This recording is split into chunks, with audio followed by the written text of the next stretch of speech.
ఏది అయినా ట్రై చెయ్యి ఆచి చికెన్ మసాలా. తెలంగాణ కాంగ్రెస్ లో మరోసారి గ్రూప్ ఫార్ ముదిరింది. పిసిసి చీఫ్ గా జగ్గారెడ్డి ఉంటే బెటర్ అన్న మంత్రి కోమటిరెడ్డి వెంకటరెడ్డి రేపుతున్నాయి. కోమటిరెడ్డి వ్యాఖ్యలపై కాంగ్రెస్ బీసీ నేతలు భగ్గుమంటున్నారు. సీనియర్ నేత ఇరావత్ అనిల్ బహిరంగంగానే కోమటిరెడ్డిని టార్గెట్ చేశారు. పిసిసి చీఫ్ గా అద్భుతంగా పనిచేస్తున్న మహేష్ గౌడ్ పై ఎందుకంత అక్కసు అని మండిపడ్డారు. బీసీ నేతలు పిసిసి చీఫ్ గా పనిచేయలేరని భావిస్తున్నారా అంటూ కోమటిరెడ్డిని ప్రశ్నించారు అనిల్. కాంగ్రెస్ లోని మరికొందరు బీసీ లీడర్లు సైతం కోమటిరెడ్డి కామెంట్లపై రగిలిపోతున్నారని తెలుస్తోంది. సాయంత్రం బీసీ ఎమ్మెల్యేల సమావేశం నిర్వహిస్తున్నారు. PCC chief Mahesh Kumar Goud direction లోనే ఈ సమావేశం జరుగుతుందని సమాచారం.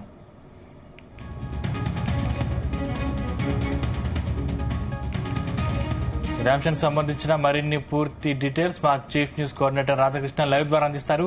Radhakrishna, good evening Sandeep. Assembly సమావేశాల సందర్భంగా మంత్రి కోమటిరెడ్డి వెంకటరెడ్డి ఇన్నర్ లాబీలో చిట్చాట్ చేశారు. సో ఆ చిట్చాట్ లో భాగంగా చేసిన వ్యాఖ్యలు ఇప్పుడు తెలంగాణ కాంగ్రెస్ లో ఒక తీవ్ర దుమారాన్ని రేపుతున్నాయి. సో నిన్న మొన్నటి వరకు ప్రశాంతంగా ఉన్నటువంటి కాంగ్రెస్ లో అంతర్గతంగా ఒక ఇష్యూ మరొకసారి తీవ్ర దుమారాన్ని రేపుతుందని చెప్పవచ్చు. సో ఈ నేపథ్యంలో ఇప్పుడు తాజాగా కూడా నిన్న కోమటిరెడ్డి వెంకటరెడ్డి సరదాగా చిట్చాట్లో సందర్భంగా ఒక రకంగా ఏంటంటే పిసిసి అధ్యక్షుడిగా జగ్గారెడ్డి అయితే నెక్స్ట్ వచ్చే అసెంబ్లీ ఎన్నికల్లో 100 సీట్లు రావడం ఖాయమని చెప్పేసి ఓ వ్యాఖ్యలు చేశారు.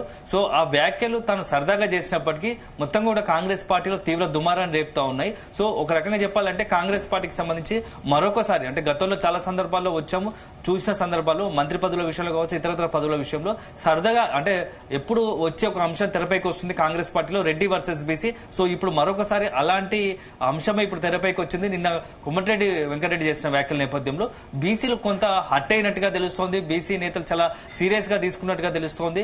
సో కోమటిరెడ్డి వ్యాఖ్యలు చూస్తూ ఉంటే బీసీలు పిసిసి అధ్యక్షులుగా పనికిరారా అని చెప్పేసి ఒక ప్రశ్న కాంగ్రెస్ సంబంధించినటువంటి బీసీ నాయకుల నుంచి వస్తోంది. అదే సందర్భంలో ఆ రాష్ట్రానికి సంబంధించినటువంటి బీసీ సంఘాలు కూడా సీరియస్ గా తీసుకున్న పరిస్థితి కనబడుతోంది. కాసేపటి క్రితమే బీసీ సంఘ నాయకుడుగా ఉన్నటువంటి జాజుల శ్రీనివాస్ గౌడ్ కూడా సీరియస్ గా మాట్లాడిన పరిస్థితి కనబడుతోంది. అయితే కోమటిరెడ్డి ఎందుకు మాట్లాడాల్సి వచ్చింది ఆ సందర్భంగా అనుసారంగా అంటే అక్కడ ఉన్నటువంటి ఇన్నర్ లాబీలో నిన్న అసెంబ్లీ సంబంధించి ముగిసిన తర్వాత తనకు ఉన్నటువంటి అందుబాటులో ఉన్నటువంటి నేతలు కావచ్చు, కొంతమంది జర్నలిస్టులతో సరదా మాట్లాడుతున్నట్టు జగ్గారెడ్డి రాగానే జగ్గారెడ్డి ఇష్యూని జగ్గారెడ్డి జర కమిట్మెంట్ కలిగిన వ్యక్తి, జగ్గారెడ్డి లాంటి వ్యక్తి పిసిసి అధ్యక్షుడు అయితే 100 సీట్లు వస్తాయి అని చెప్పేసి ఆయన వ్యాఖ్యానించాడు. ఇప్పుడు అదే వ్యాఖ్యలు ఒక రకంగా కాంగ్రెస్ పార్టీలో ఒక చిచ్చును రేపుతున్నాయనిపిస్తుంది. ఎందుకంటే పిసిసి మహేష్ కుమార్ గౌడ్ అధ్యక్షుడిగా మహేష్ కుమార్ గౌడ్ ఉన్నాడు. So Mahesh Kumar Goud success track record చూసారా మీరు ఒకసారి? ఎందుకంటే మున్సిపల్ ఎన్నికల్లో, జూబ్లీహిల్స్ ఉప ఎన్నికల్లో, గతంలో జరిగిన ఉప ఎన్నికలతో పాటుగా కాంగ్రెస్ అధికారులు వచ్చిన తర్వాత మహేష్ కుమార్ గౌడ్ పిసిసి అధ్యక్షుడు అయిన తర్వాత ఎక్కువ శాతం ఓట్లు గెలవడమే జరిగింది. అయినప్పటికీ మీరు బీసీలను అవమానించేలా ఇలాంటి వ్యాఖ్యలు చేయడం కరెక్ట్ కాదు కదా అని చెప్పేసి ఇటు కాంగ్రెస్ సంబంధించినటువంటి బీసీ నాయకులు ప్రశ్నిస్తున్నారు. సో మాజీ ఎమ్మెల్యే అనిల్ కుమార్ కూడా ఇదే రకంగా కాసేపటి ప్రెస్ మీట్ పెట్టి కోమటిరెడ్డి వ్యాఖ్యలను తప్పుపట్టిన పరిస్థితి కనబడతా ఉంది. సో ఒక రకంగా చెప్పాలంటే ప్రశాంతంగా తెలంగాణలో కాంగ్రెస్ పార్టీ బలోపేతం అవుతా ఉంది.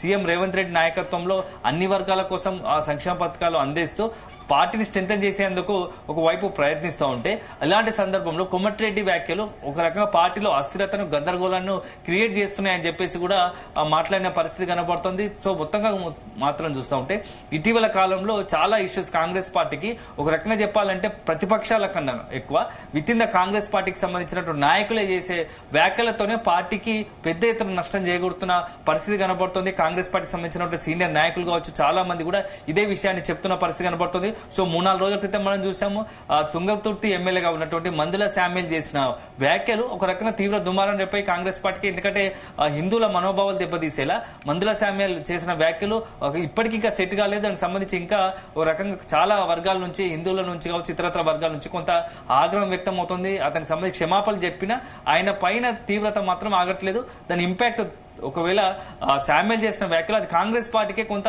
నష్టం జరిగేలా ఉంది. సో దాన్ని సెట్ చేద్దాం అనుకున్న లోపే ఇప్పుడు తాజాగా కూడా కోమటిరెడ్డి వెంకటరెడ్డి, ఎందుకంటే శామ్యుల్ చేసిన వ్యాఖ్యలు హిందువుల మనోభావాలు దెబ్బతీస్తే కోమటిరెడ్డి వ్యాఖ్యలు ఇంటర్నల్ గా చిట్చాట్ చేసిన వ్యాఖ్యలు ఒక రకంగా బీసీల మనోభావాలు దెబ్బతీసేలా ఉన్నాయి. సో బీసీల మనోభావాలు దెబ్బతిన్నాయి. సో ఒక రకంగా కాంగ్రెస్ పార్టీకి నాయకులు ఇతర ప్రతిపక్షాల కన్నా ఎక్కువ సొంత పార్టీ నాయకులు చేస్తున్న వ్యాఖ్యలే పార్టీకి తీవ్ర నష్టం చేకూరుస్తున్నాయని చెప్పేసి కొంతమంది సీనియర్ నాయకులు అంతా కూడా భావిస్తున్నారు. మంత్రులు కూడా ఇదే చర్చించుకుంటున్న పరిస్థితి. సో ఒక సీనియర్ నాయకులుగా ఉండి మంత్రిగా ఉన్నటువంటి కోమటిరెడ్డి కావచ్చు, అదేవిధంగా మందుల శామ్యుల్ ఎమ్మెల్యేగా ఉన్నట్టు వీళ్ళందరూ కూడా కొంత సంయమనం పాటించాల్సిన అవసరం ఉంది. ఎందుకంటే కాంగ్రెస్ పార్టీకి సంబంధించి ఇప్పుడిప్పుడే ఒక్కొక్క కొంత ప్రజలకు సంబంధించి వెళ్తూ అన్ని ఎన్నికల్లో విజయం సాధిస్తూ నెక్స్ట్ వచ్చే ఎన్నికల్లో కూడా కాంగ్రెస్ పార్టీ రెండో దఫా కూడా పార్టీ అధికారం రావడానికి ప్రయత్నాలు చేస్తున్న తరుణంలో ఇలాంటి నేతల వ్యాఖ్యల వల్ల పార్టీకి తీవ్ర నష్టం చేకూరుస్తుంది. సో ఒక ప్రజల్లో కావచ్చు ఆయా వర్గాల్లో అనవసరంగా మనం లేని ఒక వ్యతిరేక భావాన్ని పెంచడం సరికాదు కదా అని చెప్పేసి కూడా కాంగ్రెస్ పార్టీలో చర్చ జరుగుతోంది. సో 2 రోజుల క్రితం అసెంబ్లీ సమావేశాల సందర్భంగా ఎల్పీ మీటింగ్ లో కూడా సీఎం రేవంత్ రెడ్డి పదే ఈ అంశాన్ని ప్రస్తావించడం కాస్త నేతలపైన సీరియస్ కావడానికి కూడా కారణం ఇదే. ఎందుకంటే ఎవరికి వాళ్ళు చిట్చాట్ల పేరుతో ఎవరికి వారు ప్రెస్ మీట్లు పెట్టి ఇష్టానుసారంగా మాట్లాడడం కరెక్ట్ కాదు. సో ఇప్పటి నుంచి అలా కుదరదు.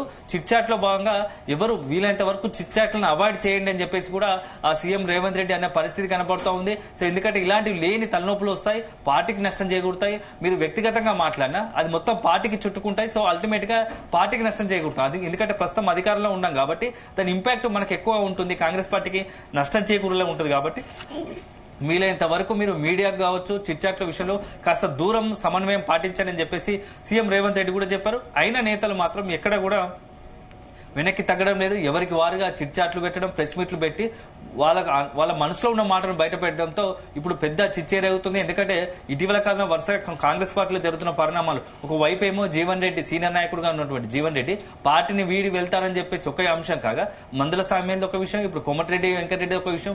అదే సందర్భంలో కొంతమంది నాయకులు మంత్రి పదవుల కోసం ఎవరికి వాళ్ళుగా మీటింగులు పెట్టి తమకు అనుకూలంగా ఉన్న నేతలతో చర్చలు, ఎమ్మెల్యేలతో చర్చలు జరుపుతున్న పరిస్థితి. ఇవన్నీ చూస్తుంటే కాంగ్రెస్ పార్టీలో ఏం జరుగుతుంది, కాంగ్రెస్ పార్టీలో ఒక ఏంటంటే కమాండింగ్ లేదా అనే ఒక పరిస్థితికి వచ్చింది. ఎందుకంటే దీని నేపథ్యంలో ఇప్పుడు ఈ కోమటిరెడ్డి వ్యాఖ్యల నేపథ్యంలో కాంగ్రెస్ పార్టీ అధిష్టానం కావచ్చు, సీఎం రేవంత్ రెడ్డి ఎట్లా రియాక్ట్ అవుతారు. ఎందుకంటే బీసీ సంఘాలు ఒకవైపు ఆగ్రహం వ్యక్తం చేస్తున్నాయి. అయితే మనకంతున్న సమాచారం ప్రకారం కోమటిరెడ్డి వెంకటరెడ్డి త్వరలోనే ఈ రోజే సాయంత్రం లోపు మరొకసారి ఈ అంశంపై స్పష్టత ఇవ్వాలని ఒక ఆలోచన ఉన్నట్టు తెలుస్తోంది. తాను సరదాగా సంభాషించిన వ్యాఖ్యలను సీరియస్ గా తీసుకున్నారు. సో అసలు నా ఉద్దేశం అది కాదు అని చెప్పేసి ఒక వివరణ ఇచ్చే అవకాశం ఉన్నట్టుగా తెలుస్తోంది. సో బీసీలకు సంబంధించి ఎప్పుడు కూడా మేము ముందుంటాము.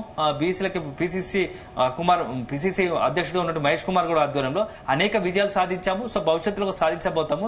నా వ్యాఖ్యలకు దీనికి సంబంధం లేదు, నేను సరదాగా మాట్లాడిన మాటలను దీనికి అంత సీరియస్ గా తీసుకోవాల్సిన అవసరం లేదు అనే ఒక వివరణ ఇస్తారని చెప్పేసి కూడా కోమటిరెడ్డి వర్గీయుల నుంచి మనకు అందుతున్న సమాచారం. సో అల్టిమేట్ గా ఇప్పుడు బీసీ వర్గాలు అదేవిధంగా కాంగ్రెస్ లోని బీసీ నేతల్లో మాత్రం కొంత చర్చ అయితే జరుగుతూ ఉంది. ఎందుకంటే ఇప్పటికి చాలా సందర్భాల్లో మనం చూసాం బీసీ కులగణన జరిగినప్పటి నుంచి కొంత బీసీలో ఒక రకంగా, ఎందుకంటే కాంగ్రెస్ పార్టీకి సంబంధించి బీసీల విషయంలో మొదటి నుంచి కూడా కులగణన విషయంలో తమకు అన్యాయం చేశారని, మంత్రి పదవుల్లో అన్యాయం జరుగుతుందని పదే కొన్ని బీసీ వర్గాలు చెప్తున్న పరిస్థితి. ఎందుకంటే ఇటీవల జరిగినటువంటి మున్సిపల్ ఎన్నికలు కావచ్చు, సర్పంచ్ ఎన్నికలు, స్థానిక సంస్థల ఎన్నికల్లో 42% రిజర్వేషన్ కాంగ్రెస్ పార్టీ అమలు చేద్దామని చెప్పి మాట ఇచ్చి తప్పిందని చెప్పేసి కూడా కొంత బీసీ సంఘాలు విమర్శించిన పరిస్థితి ఉంది. ఇలాంటి నేపథ్యంలో ఇప్పుడు అధికార పార్టీకి సంబంధించిన మంత్రే ఇలా బీసీలకు సంబంధించి మాట్లాడడం పట్ల బీసీ అధ్యక్షుడిగా ఉన్న మహేష్ కుమార్ గౌడ్ అధ్యక్షుడిగా ఉన్న తరుణంలో కూడా రెడ్డికి, అందులో ఓసీకి సంబంధించినటువంటి జగ్గారెడ్డికి పీసీసీ అధ్యక్షుడు ఇవ్వాలని అనడం వెనుక మర్మం ఏంటని చెప్పేసి కూడా బీసీ సంఘాలు ఆగ్రహం వ్యక్తం చేస్తున్నాయి. సో అల్టిమేట్ గా ఈ యొక్క ఎంటైర్ ఎపిసోడ్ కి కోమటిరెడ్డి వెంకటరెడ్డి ఇదే ఒక రకంగా పులి స్టాప్ పెట్టాల్సిన అవసరం ఉంది. లేదంటే కాంగ్రెస్ పార్టీలో మరింత తీవ్ర దుమారం రేయడం ఖాయంగా కనిపిస్తా ఉంది. Sandeep, thank you Radhakrishna.